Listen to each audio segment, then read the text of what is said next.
Hello everyone. तो कैसे हैं आप सब। I am Vishal Sinha and welcome to my channel Vishal Sinha education. देखिए, हम लोग क्लास 10th का हेरिडिटी इवोल्यूशन चैप्टर का पार्ट सेकेंड हमने डिस्कस किया था पिछले वीडियोस में। पार्ट सेकेंड में हमने देखा था मेंडल के दो crosses, monohybrid and dihybrid crosses. उस पर कुछ क्वेश्चंस भी शायद हम लोगों ने सॉल्व किए थे, और जाते जाते मैंने एक क्वेश्चन दिया था आपको, शायद आप लोगों में से बहुत लोगों ने सॉल्व किया होगा। तभी भी जिन्होंने नहीं किया उसके लिए मैं फिर से उस क्वेश्चन को सॉल्व कर रहा हूँ। तो ये देखो क्या दिया था मैंने, flower colour and flower position, यानी अगर दो प्लांट्स लिए और दोनों में क्रॉस कराया गया homozygous dominant with flower colour and flower position and homozygous recessive with flower colour and flower position. मतलब क्या होता है, पहले ये बात करो, फ्लावर कलर क्या है, कैरेक्टर है ना, तो इसके ट्रेट्स क्या क्या होंगे। एक तो पर्पल हो जाएगा और दूसरा वाइट, यही था। पर्पल क्या था, डोमिनेंट था, और वाइट क्या था, रिसेसिव था। अगर बात करें फ्लावर पोजीशन के बारे में, तो अगर याद होगा तो एक्सियल था डोमिनेंट और टर्मिनल था रिसेसिव।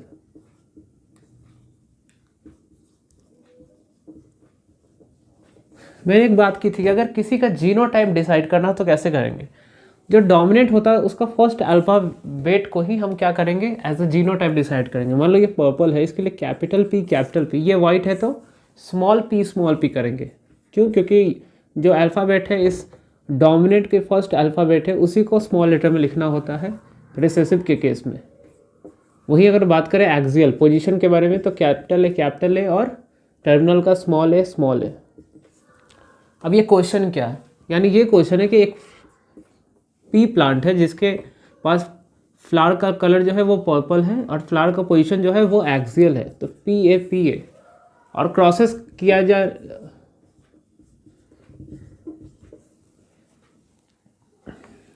और उसका क्रॉस किया जा रहा है स्मॉल ए, यानी ये क्या हो जाएगा, पर्पल एंड एक्सियल। ये क्या हो जाएगा, वाइट एंड टर्मिनल। अगर ध्यान दीजिए तो सबसे पहले हमने बात की कि सबसे पहले गैमेट फॉर्मेशन करना, यानी कैपिटल ए का गैमेट फॉर्मेशन होगा पी ए और इसका स्मॉल पी ए। क्यों? क्योंकि ये जो गैमेट फॉर्मेशंस होते हैं वो मियोसिस डिवीज़न के द्वारा होते हैं, और मियोसिस डिवीज़न में ही क्रोमोसोम का नंबर जो होता है वो हाफ होता है, इसलिए 4 से मैंने 2 किया। अब क्या होगा, इन दोनों के बीच में प्रोसेस होगा, ये बना F1 जनरेशन। तो कौन सा कंडीशन, ये condition, capital P capital A small A. अगर मैं पूछूं कि बताओ इसका जीनोटाइप तो आपको दिख रहा है, इसका फिनोटाइप क्या होना चाहिए।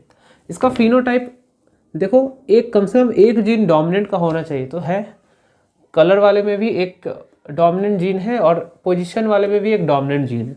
तो इसका जो फिनोटाइप होगा वो होगा flower with purple colour and axial position, याद रखिएगा। तो ये देखा हमने F1 जनरेशन। अब क्या करना था, दो F1 जनरेशन से ही पेरेंट्स लेने थे, capital P capital A small A, capital P capital A small A. यानी क्या करेंगे, इसी F1 जनरेशन में ही दो प्लांट को एज अ पेरेंट लेंगे, अब क्रॉस कराएंगे। क्रॉस कराने के पहले क्या करेंगे, अब ये पेरेंट हो गए ना F1 जनरेशन के, तो इसके भी गैमेट फॉर्मेशन होंगे। तो सोचो एक गैमेट फॉर्मेशन कैसे होगा। पिछले क्लास में मैंने बताया था कि अगर number of gametes find out करने हो तो हेट्रोजाइगस गिनो, 1 और 2, यहाँ 2 हेट्रोजाइगस कंडीशन है ना, तो 2 टू पावर n का वैल्यू था नंबर ऑफ हेट्रोजाइगस 2 है, तो यानी इसमें जो गैमेट बनेंगे वो 4 बनेंगे। गैमेट फॉर्मेशन का तरीका मैंने बताया था आपको पिछले क्लास में। तो देखो इसमें कितने गैमेट्स बनेंगे, 4 बनेंगे ना। एक capital P capital A, capital P small p capital A और small p small a। Same to same इस साइड पे वही होगा। इसके अलावा अगर आप लोग को कोई दूसरा या 5वां टाइप का गैमेट दिखता है तो बता सकते हो। ये 4 ही टाइप के गैमेट्स फॉर्म हो सकते हैं इन प्लांट्स में, इसके अलावा नहीं हो सकते। इसको मेल मान सकते हैं, इसको फीमेल मान सकते हैं। अब क्या होगा, गैमेट के बीच में ही तो फ्यूज़न होता है ना, तो ये डायहाइब्रिड क्रॉस को हमने सॉल्व करने के लिए एक मेथड यूज़ किया था जिसको कहते हैं पन्नेट स्क्वायर मेथड, यानी साइंटिस्ट का नाम है, उन्होंने कुछ ऐसे बॉक्सेस वाले दिए थे।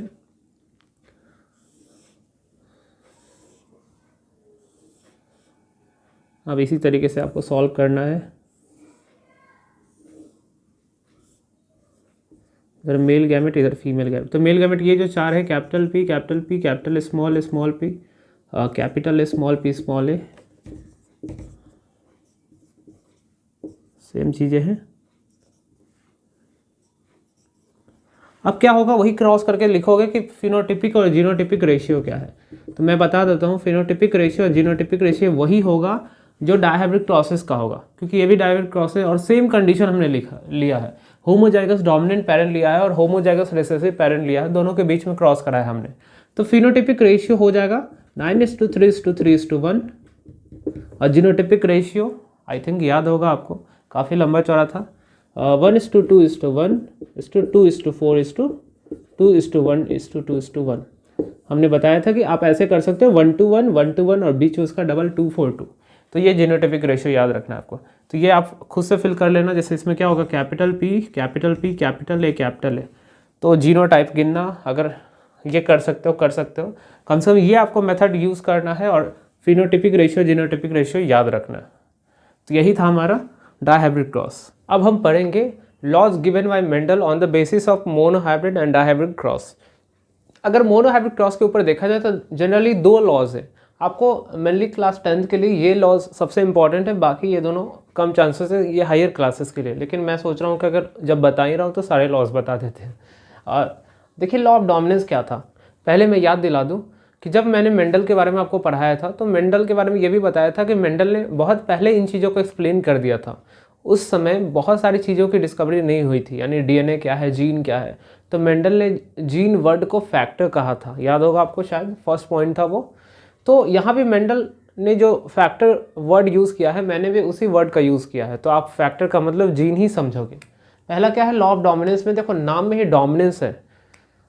ये कह रहा है कि each character is control by a factor, यानी जितना भी कैरेक्टर होता है वो फैक्टर के मदद से ही कंट्रोल होगा। यानी सिंपली कहे तो जीन की मदद से। The factors are present in pair, यानी जो जीन होते हैं वो हमेशा पेयर में ही होते हैं। जैसे देखो ना आपने capital T, capital T, capital T, small T, small T, small T, ये तीनों कंडीशन आपने देखा था हमेशा प्लांट्स में। ये टॉलनेस या डॉपनेस या कोई भी कैरेक्टर जो आता था वो हमेशा पेयर ऑफ जीन मिलकर ही लाता था। तीसरा है कि वैसे फैक्टर्स जो हेटेरोजाइगस कंडीशन में अपने आप को एक्सप्रेस कर पाते हैं उनको कहा जाएगा डोमिनेंट, और जो नहीं कर पाते उनको कहा जाएगा रिसेसिव। जैसे कैपिटल टी, स्मॉल टी, इस कंडीशन में प्लांट क्या होता था, टॉल होता था। क्यों? क्योंकि ये जो कैपिटल टी वाला जीन है ये डोमिनेंट हो जाता था, तो इसको डोमिनेंट जीन कहेंगे या डोमिनेंट फैक्टर कहेंगे। स्मॉल टी वाला हेटेरोजाइगस कंडीशन में एक्सप्रेस नहीं कर पाता, यानी ये ड्वार्फ नहीं कर पाता था प्लांट्स को, इसलिए इसको रिसेसिव जीन कहेंगे। तो यही था लॉ ऑफ डोमिनेंस। देखिए ये जो है इसके एक्सेप्शंस भी है, यानी इसका कहना है कि सिंगल पेयर ऑफ जीन की मदद से ही कोई कैरेक्टर कंट्रोल होगा, लेकिन कुछ एक्सेप्शंस है उसके, जैसे पॉलीजेनिक इनहेरिटेंस। सिंपल याद रखो, जैसे हमारा बॉडी का स्किन कलर है, ये स्किन कलर सिर्फ 2 जीन मिलकर डिसाइड नहीं करते, 2 से ज़्यादा जीन डिसाइड करते हैं। तो कुछ एक्सेप्शंस है, लेकिन आप इसको याद रख सकते हैं। दूसरा लॉ है law of purity of gametes या लॉ ऑफ सेग्रीगेशन। इसका ये कहना है कि आप जब देख रहे हो कि मिक्स है, यानी कैपिटल टी, स्मॉल टी, इस कंडीशन में प्लांट को पूरी तरीके से ना टॉल कह सकते हैं ना ड्वार्फ कह सकते हैं। फिनोटाइप तो उसका टॉल होगा नो डाउट, लेकिन जीनोटाइप जब देखा जाए तो वो ना टॉल वाला है ना ड्वार्फ वाला है। लेकिन जब गैमेट फॉर्मेशन होता है तो गैमेट फॉर्मेशन के दौरान कोई भी इंटरमिक्सिंग नहीं होती, उस गैमेट में एकदम प्योर जीन होंगे, या तो टॉल वाले जीन ही होंगे या तो ड्वार्फ वाले जीन ही होंगे। क्यों? क्योंकि ये क्रोमोसोम नंबर हाफ हो जाता है, एक ही क्रोमोसोम आएगा, तो इसमें कोई मिक्सिंग के चांसेस नहीं है। तो यही था law of purity of gametes. देखो गैमेट का प्योर है ना, यहाँ गैमेट क्या है, प्योर है, कैरेक्टर वाइज कैरेक्टर के लिए प्योर है। या इसी को सेग्रीगेशन इसलिए कहा जाता है क्योंकि इसमें सेग्रीगेट हो रहा है, ये जो कैरेक्टर का दोनों जीन है ये सेग्रीगेट होता है गैमेट्स फॉर्मेशन के दौरान। नेक्स्ट है डायहाइब्रिड क्रॉस के ऊपर जो लॉ है उसको कहते हैं independent assortment, law of independent assortment. इसका क्या कहना है कि according to this law when 2 factors are of for 2 different character come together in heterozygous condition they separate independently during gamete formation। देखिए इसकी भी चीज़ें सेम ही है ऑलमोस्ट, ये law of purity of gametes की तरह ही। इसका ये कहना है ना कि जब कैपिटल टी, स्मॉल टी, ये कंडीशन आने के बावजूद भी प्लांट टॉल होता था, यानी इसमें एक जीन दूसरे जीन पे कोई अफेक्ट नहीं करता था। क्यों?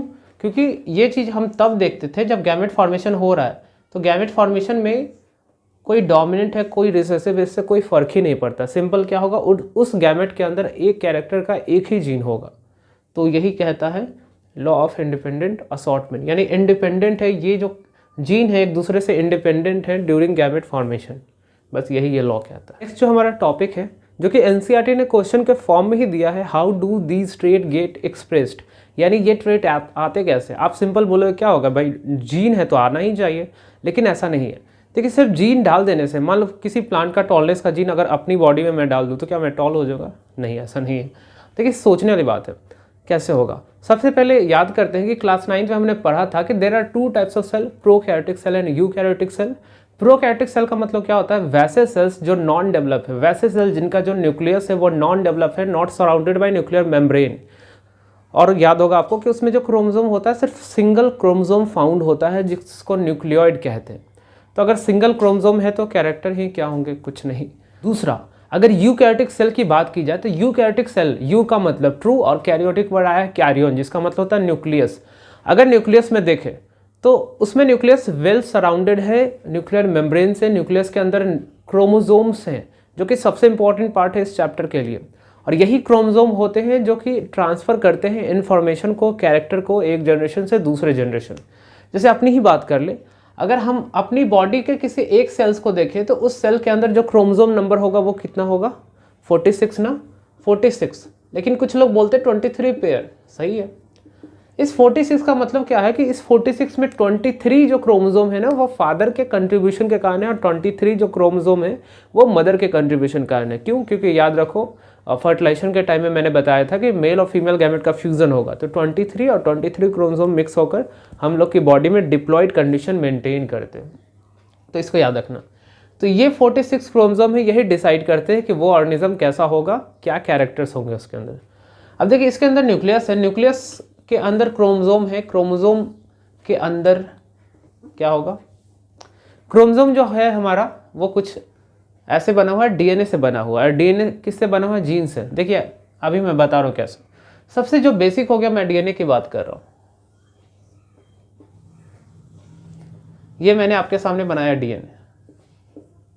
डीएनए का फुल फॉर्म तो याद होगा शायद आपको, डीऑक्सीराइबोन्यूक्लिक एसिड, ठीक है।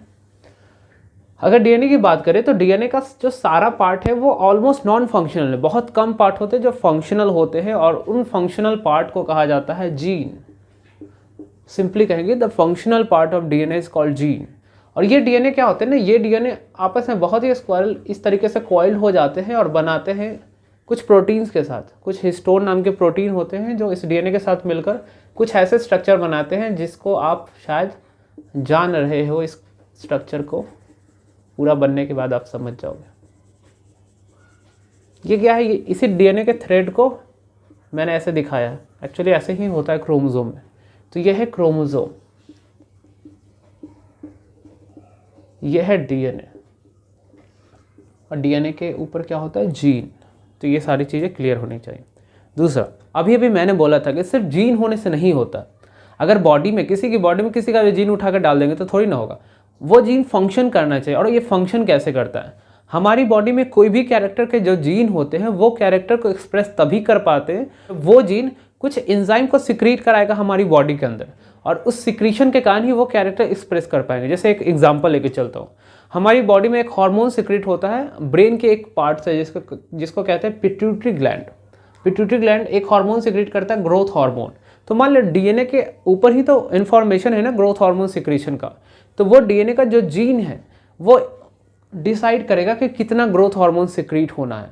वो ग्रोथ हार्मोन अगर ज़्यादा होगा तो वो इंसान की हाइट बढ़ेगी, कम होगा इंसान की हाइट कम होगी, और नॉर्मल भी हो सकती है। तो जिस तरीके का जीन उसके अंदर है जो प्रीवियस जनरेशन से ट्रांसफ़र हुआ है, तो इस चीज़ को याद रखिएगा। तो क्या होगा, एंजाइम फॉर्म होगा या हार्मोन फॉर्म होगा। तो ये जो एंजाइम हार्मोन है ये सब क्या होते हैं, प्रोटीनेसियस होते हैं, यानी प्रोटीन से बने हुए होते हैं। दुनिया के सारे जो हार्मोन्स एंजाइम है सब प्रोटीन से ही बने हुए हैं। हमारा नेक्स्ट इंपॉर्टेंट टॉपिक है difference between acquired trait and inherited trait. देखिए जैसा कि नाम में ही छुपा हुआ एक्वायर्ड, यानी कोई ऑर्गेनिज्म आफ्टर बर्थ अगर किसी कैरेक्टर को या किसी फीचर को सीख रहा है, एक्वायर कर रहा है, तो उसको एक्वायर्ड ट्रेट के अंदर डालेंगे। यही चीज़ मैंने फर्स्ट लाइन में लिखा है, these traits are acquired by a person during his lifetime. और इसमें क्या है, इनहेरिटेड में जो इनहेरिट हो रहा है, इनहेरिट होना मतलब ट्रांसफ़र होना एक जनरेशन से दूसरे जनरेशन में। These traits are inherited by a person from his parents, यानी पेरेंट्स से अगर कोई कैरेक्टर आए हैं तो वो इनहेरिटेड ट्रेट के अंदर आ जाएगा। दूसरा, एक्वायर्ड ट्रेट कभी भी दूसरे जनरेशन में पास आउट नहीं होता। एक एग्जांपल समझ लीजिए, जैसे मान लीजिए मैंने बहुत मेहनत की और बहुत तेज़ दौड़ना मैं सीख गया हूँ, बहुत तेज़ दौड़ रहा हूँ, तो इसका मतलब ये नहीं है कि मेरे जो नेक्स्ट जनरेशन्स हैं वो सब तेज़ ऑटोमेटिकली दौड़ेंगे, उनको मेहनत करनी पड़ेगी। क्यों? क्योंकि ये जो ट्रेट डेवलप किया है मैंने, ये एक्वायर्ड ट्रेट है, ये मैंने खुद डेवलप किया है, आफ्टर बर्थ डेवलप किया, तो ये कभी भी प्रोजेनी में ट्रांसफ़र नहीं होगा। They pass to the next generation, inherited trait next generation में पास होता है। इसमें क्या है, they are somatic variation and dies with death of individual. अगर कोई नए कैरेक्टर आ रहे हैं आफ्टर बर्थ किसी ऑर्गेनिज्म में कोई नया कैरेक्टर आ रहा है तो वो सोमैटिक वेरिएशन होगा, यानी कुछ सेल्स के अंदर वेरिएशन है और वो सेल्स कभी भी पास आउट नहीं करते। जब उस इंसान की मृत्यु होगी तो वो सारे वेरिएशंस भी वहीं ख़त्म हो जाएंगे। लेकिन इनहेरिटेड ट्रेट में अगर जेनेटिक वेरिएशन हो रहा है, यानी ऐसे सेल्स के अंदर वेरिएशन हो रहा है जिसके जीन ट्रांसफ़र होते हैं नेक्स्ट जनरेशन में। कैसे सेल्स? गैमेट्स वाले सेल्स, यानी वो सेल्स जो गैमेट फॉर्मेशन करते हैं, जर्म सेल की बात कर रहा हूँ मैं, तो वो अगले जनरेशन में ट्रांसफ़र हो जाएंगे। एक्वायर्ड ट्रेट इवोल्यूशन में कोई रोल नहीं है इसका, लेकिन इनहेरिटेड ट्रेट इसका बहुत रोल है, क्योंकि कहीं ना कहीं यही वेरिएशन हर जनरेशन में ट्रांसफ़र होता गया और नई नई स्पेसीज बनती गई। तो एग्जांपल देख सकते हैं, body weight, knowledge, dancing, singing, ये सब वो चीज़ें हैं, वो ट्रेट्स हैं जो कि आफ्टर बर्थ कोई ऑर्गेनिज्म गेन करता है। अब बॉडी वेट गेन कर लिया तो ऐसा थोड़ी कि पूरा का पूरा खानदान आगे वाला सबका बॉडी वेट ज़्यादा होगा, नहीं। लेकिन ये जो है eye colour, skin colour, height, hair on pinna, ये सारी चीज़ें हैं, पिन्ना इसको कहते हैं, ये जो हमारा ईयर है इसको पिन्ना कहते हैं, एक्सटर्नल ईयर। तो ये सब जो फीचर्स हैं ये सब इनहेरिटेड ट्रेट के अंदर आएगा, यानी अगर किसी पेरेंट को है तो उसके प्रोजेनी को ट्रांसफ़र हो सकता है।